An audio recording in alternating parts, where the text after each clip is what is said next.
Olá, queridos e queridas, bem-vindos a mais um vídeo do nosso canal Dois Passos de Fé. Muito bem-vindo, muito bem-vinda. Não está inscrito? Por favor, a gente pede que se inscreve, faz parte da nossa família. Compartilhe o vídeo que você gostar, maratona, comenta, dá like. É muito importante a sua assinatura no nosso canal. E devagarzinho, devagarzinho, janeiro tá indo embora. Primeiro mês de 2021, tá suspirando para se acabar. Estamos na última semana do mês de janeiro. E é sobre esse mês que a gente vai falar no vídeo de hoje. Antes de mais nada, vamos girar a vinheta?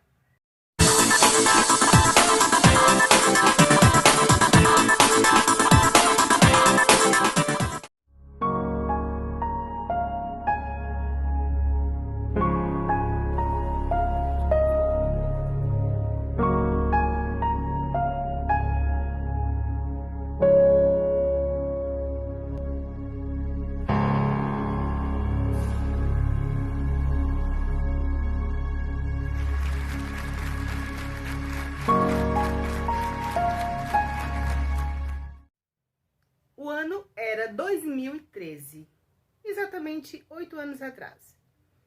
A noite foi justamente a noite do dia 26 de janeiro e muitos jovens se reuniram para uma festa. Nós iremos abordar no vídeo de hoje a tragédia da Boate Kiss, um assunto tão debatido, tão abordado, tão explorado por tantos vídeos, tantos canais, tantos livros e revistas. E nada que se fale tanto é o suficiente pela dimensão dessa tragédia. E a gente vai falar também sobre eles. A gente não quer aqui trazer termos técnicos, trazer análises de perícia, não quer principalmente fazer condenações. A gente quer apenas, de forma simbólica, de forma de credibilidade, de esperança, como é a proposta do nosso canal, demonstrando fé e expectativa em dias melhores. Dois passos de fé remetem justamente a isso, a esperança, a expectativa de novos tempos. E aqueles jovens se reuniram naquela data justamente para uma noite de diversão, de alegria. E é esse memorial de hoje que a gente vai fazer, lembrando e homenageando cada um deles. Houveram erros naquela noite que a gente não adianta nem enumerar, porque foram inúmeros. Antes de chegar ao dia 26, antes de chegar mesmo até o ano de 2013, já haviam erros, já haviam falhas, negligências memoráveis que sucumbiam. A gente já discutiu aqui sobre a questão do erro. Um erro puxa outro erro, que puxa outro erro, efeito dominó. E muita gente no final paga com a vida, e geralmente é o inocente que paga, geralmente é aquele que não sabia de nada, aquele que confiava de olhos fechados, que paga. Aqueles meninos se reuniram naquela boate para se divertir, eram muitos cursos de faculdades ali da região de Santa Maria, no Rio Grande do Sul. Era janeiro, não tinha pandemia, não tinha Covid, estava todo mundo de férias para curtir. E aquela noite de curtição custou a vida de 242 jovens. No auge da festa, eis que a banda Gurizada Fandangueira, a segunda banda da noite, por volta de 2h30 da manhã, os relatos dos sobreviventes dizem que a banda não estava tão animada. Tinha gente que estava até criticando, porque os meninos não estavam tocando direito, não estavam cantando direito. E eles começaram a prestar atenção. E digamos que para aquecer a apresentação, resolveu-se acender esse artifício. Só que ele não era para local fechado, ele era para ambiente aberto, ele era para que se deixasse metros de distância. Tal era a periculosidade do artefato, mas ele decidiu estourar naquele ambiente fechado, superlotado. A Boate Kiss tinha capacidade para cerca de 690 pessoas. E as testemunhas, os relatos falam que passava de 1.000 pessoas ali dentro, quase 1.500. A fila era normal da Kiss girar ruas dos meninos entrarem. Era um ingresso, a entrada era geralmente acessível. E como era uma festa de férias e de muitos cursos, estava todo mundo ali concentrado. Quando aquele rapaz ligou aquele fogo de artifício, foi quando começou literalmente o inferno para muita gente ali. Imediatamente atingiu o teto. E eles, pessoal da banda, seguranças, resolveram de imediato, naquele desespero, sem esperar que acontecesse o pior, que chegasse na parte que chegou. Eita, um incêndio, pegou fogo. Nossa, um pequeno fogo, vamos aqui. Pegaram o extintor, mas só que o extintor, os relatos falam que não estava funcionando. Estava inoperante. Foi o primeiro erro. Os seguranças que estavam ali na acessibilidade do palco, dando aquela assistência, não se comunicaram com os seguranças que estavam lá na portaria, lá na entrada. E os jovens estavam espalhados. Quem já viu vídeos sobre o esqueleto da boate, tem um detalhe muito interessante e interessante de triste, porque era como se fosse um grande labirinto. Não é aquela questão da boate, o vão, não. Tinha labirintos, tinha decks, tinha compartimentos. E as pessoas estavam se divertindo na superlotação daquela noite, entregues a bebidas, entregues a conversa, entregues a paquera, entregues a descontração.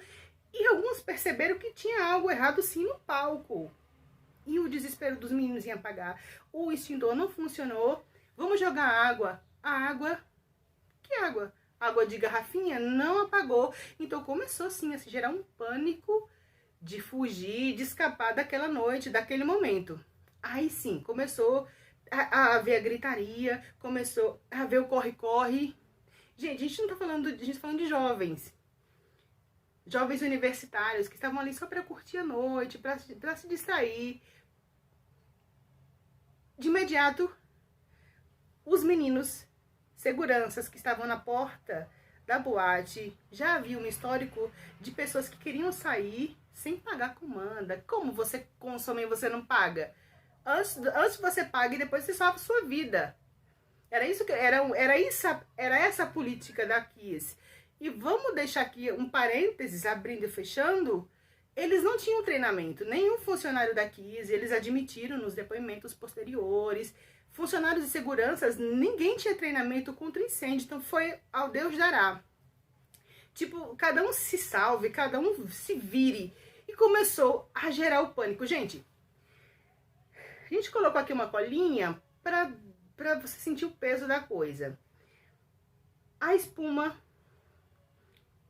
do artefato que foi estourado, que foi aceso, a espuma, ela queima e produz um gás chamado cianeto, poliuretano.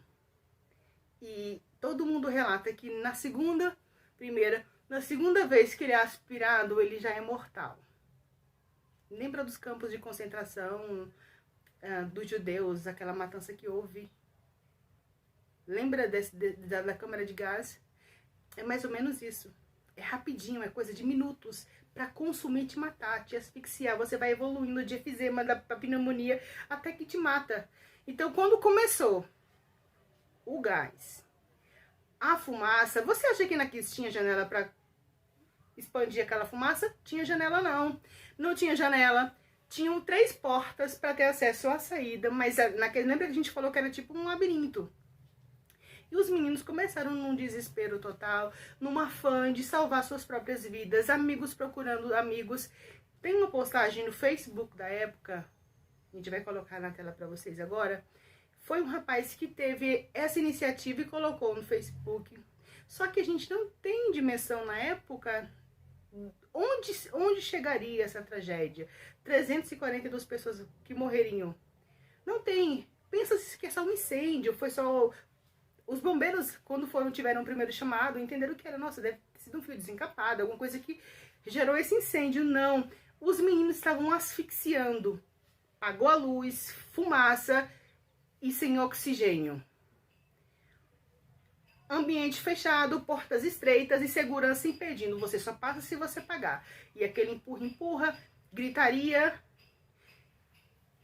O fato, assim, existem relatos de sobreviventes, que a gente não vai aqui focar no triste, focar nas imagens tristes. Pessoalmente, os relatos dois que me chamou a atenção, primeiro é a questão dos celulares. Depois de tudo, encontrava no celular dos meninos, das meninas, ligação: mamãe, 38 chamadas. Papai, 200 chamadas. E outro: mãe, 500 chamadas. Todos assim. Os pais desesperados por conta dessa publicação no Facebook, por conta da chamada dos bombeiros e aquele barulho ensurdecedor de sirene de ambulância, de polícia, de ambulância. O fato mais, que eu não vou te falar que é não macabro, mas triste de você chorar, é a questão do desespero, do socorro, no afã de sair dali, de respirar. Tem uma menina que relata que ela teve um feeling, naquela agonia, todo mundo correndo no escuro, asfixiado, para passar numa portinha que você não sabe nem onde está, tendo paredão de segurança que te impede de passar. Ela fala que ela abriu a geladeira e ela teve esse afã, a geladeira não estava tão cheia de bebida, então estava mais tranquila. Ela conseguiu, entrou na geladeira e ficou respirando ali, respirando com o olho fechado, porque a fumaça prejudicava das duas formas. E sim, mas quem teve a esperança, a primeira porta que entrava, que via, entrava finalmente para a rua, mas não era a porta da rua. Digamos que poderia ser até a porta da morte, porque era a porta do banheiro. Pilhas de corpos foram encontrados no banheiro. Isso. Os meninos e as meninas viam a porta, tateavam, por conta da escuridão, tateavam uma porta e adentravam aquele ambiente. É aqui a saída, mas não era a saída, era o banheiro. E ali já desmaiava, asfixiado. E já viu o seguinte, e já caía por cima também. E o seguinte. E foi sim o ambiente do banheiro, quando o chefe dos bombeiros, que houve também um erro da parte, não é um erro, mas a gente não vai falar de erro. Bombeiro, vamos falar que foi uma limitação de equipamento. Digamos que o equipamento para 21 pessoas, estavam com eles para 8. Tipo, 21 poderiam adentrar aqui para começar a fazer o resgate. Tinha que ser algo rápido, ligeiro. Tinha para 8. Então eles falam que quando eles entraram, finalmente entraram na Kiss, que entraram no banheiro, que viram pessoas empilhadas uma em cima da outra, porque no afã de sair, eu quero encontrar ar puro, poder respirar, abrir meus olhos. E eles entravam no banheiro e lá ficavam, ficavam. Muitas pessoas tiveram seus últimos minutos de vida ali dentro daquele banheiro. A notícia se espalhou, o extintor não funcionou, que desde o início era para ter dado esse respaldo de esperança, porque se tem controlado o foco do incêndio naquela hora, meus queridos, a história que tinha era outra, era uma história de irresponsabilidade, porque os alvarás daqui eram todos frios. Inclusive, a gente não pode nem estar falando detalhes e ser mais profundo na história, porque está em andamento ainda o caso. O caso ainda está em percurso de julgamento.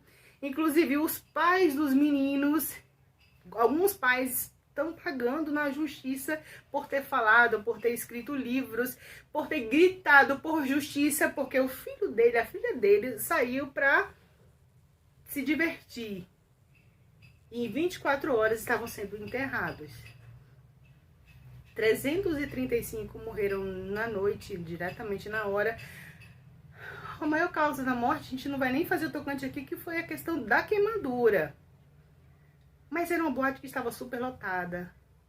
Abarrotada de uma galera, que, como a gente já vai repetir aqui, estava com o intuito de se divertir, de ser feliz. Mas ali encontrou a morte naquela espuma inflamável que causou asfixia e o silêncio de muitos sonhos.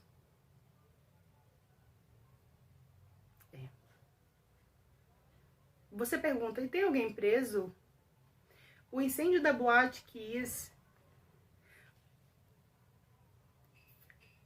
Tá no ranking mundial como o terceiro. No Brasil teve só a questão do Grande Circo, que foi um incêndio que morreu 500 pessoas, que é um vídeo que a gente pode colocar mais pra frente. O que a raiva, esse foi um incêndio criminoso, o que a raiva de uma pessoa pode causar? No circo, ele queria se vingar do chefe e 500 pessoas perderam a vida.